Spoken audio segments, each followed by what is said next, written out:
Welcome to the Rim Break Rodeo. We hope this video helps. You start by confirming prerequisites. Kiwi Browser installed and developer mode enabled in extensions. Once done, grab the Chrome Web Store link or the CRX file you want. Open Kiwi, go to Settings, then Extensions, and toggle developer mode on so Kiwi will accept Chrome extensions. This is necessary because Kiwi mimics desktop Chromium APIs.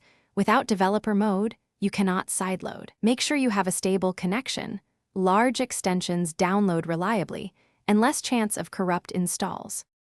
Next, install the extension. Navigate to the Chrome Web Store page using Kiwi, click Add to Chrome and accept permissions. If you have a CRX file, open Kiwi's extensions page and drag and drop it or extract the CRX as a zip and use load unpack to add the extension folder.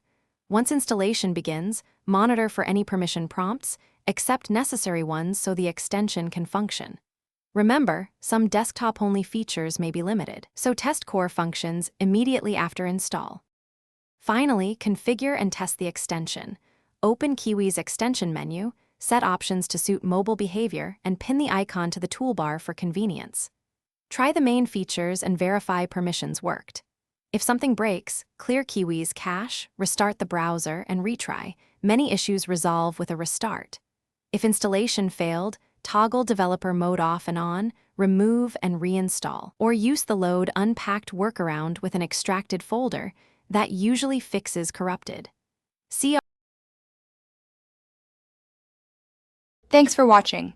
Consider subscribing if we helped you.